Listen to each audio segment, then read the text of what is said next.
All right, this is day number 29. Let's get on over to Pro Tools and take a listen back. So I was inspired to write kind of like a Rex Orange County, Amy Winehouse kind of solo guitar song like I Heard Love Is Blind or a song about being sad. Those are my main inspirations on this one. Just wanted to get in my guitar bag and write a little solo guitar piece. This is definitely one I would like to write lyrics on. I was just kind of lazy when I wrote this on Saturday, and I was like, nah, I mean, lyricism is just not what it's not what I dream about. That's what I say to people. It's not what I dream about. It's not what I wake up and think about. So, yeah, I was just like, I don't want to spend the rest of the afternoon writing lyrics. So this is one that I want to revisit with someone who like does lyricism on a daily basis, like I do production and songwriting or track writing on a daily basis. Yeah, I think I'd have to like journal a lot, honestly, in order to write lyrics and be really in tune with what I'm feeling and what I'm thinking and what I want to talk about. And I just don't do that. The chord progressions and harmonies and that sort of stuff and song structure, just I feel like to me it's just more natural. I come by it more naturally. So that's what I keep doing. Anyways, let's talk about chord progressions, because I did think about this a lot. Okay, so here in the chorus we have, so the key is in D major. The chorus we're just going 4-1, so G major to D major, and then up to that A sus5. I'm gonna be quiet so you can hear it. The A sus, A dominant sus. And then this kind of main part is also called the interlude.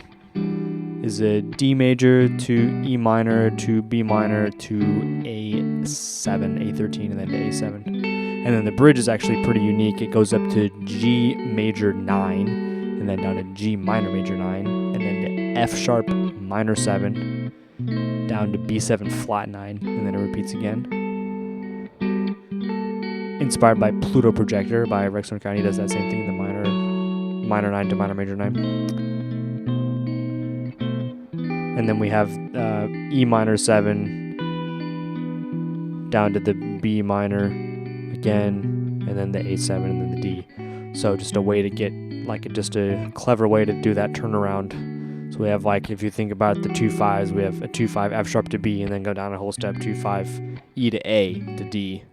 It's kind of what I was thinking there. So yeah. And this one I didn't do any timing. I did do a considerable amount of comping, as you can see. I just played through the whole thing 4 or 5 times top down, and then picked pieces that I thought were the best. I didn't play it the same way every time either. That's the kind of the vibe I was going for. You listen to that Rex Orange County stuff, it's clear he's not playing the same thing every single time the verse comes around in the chorus. He's changing the rhythm and changing the strumming pattern, changing even the harmony or what strings he's plucking out of the same chord shape. So that's what I was doing when I was playing through it. I was like, okay, let's just get a bunch of ideas. I had played a bossa at some point, but I was like, nah, I want it to be more kind of a more this kind of style and not a bossa. So yeah, so that was my process there. We can go over to the mix window and talk about some mix things. Not too much, but Rock Rack again. Shout out to Rock Rack. Distorted synth bass. Interesting that I landed on that one. I probably just tested out a bunch of them and was like, that sounds like exactly what I wanted it to sound like. Don't think I'm doing anything here. Yeah, just a high pass filter, but not much.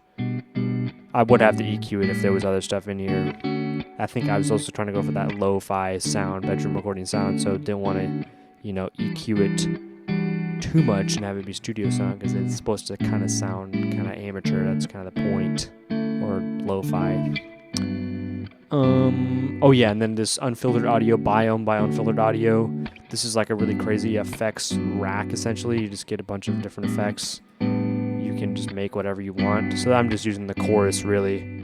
I turned off the reverb, not really using this reverb. Just wanted that chorus effect. And then I'm using a spring reverb. Had to have the spring reverb for this sound, especially keep going back to Rex and Amy Winehouse too. They have that really big spring reverb sound that you can really hear when I like mute with my hand, you know, like that kind of mute. You really hear the spring go. So I had to do it, and this is the spring reverb that I had by Black Rooster Audio. I just searched like spring in my plugins, you know, just type it in, and that's what came up. But that's the one that I was like, ooh, yeah, I remember that. I bought it a while ago, but never used it.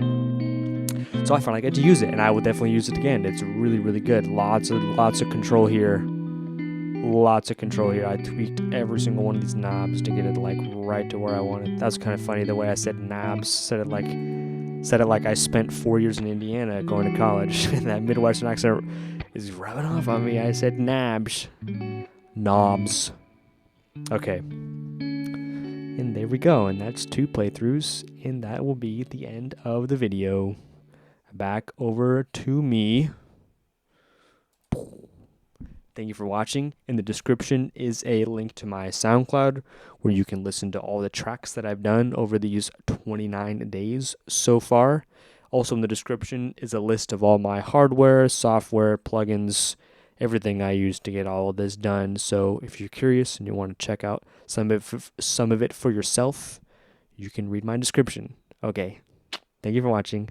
Goodbye.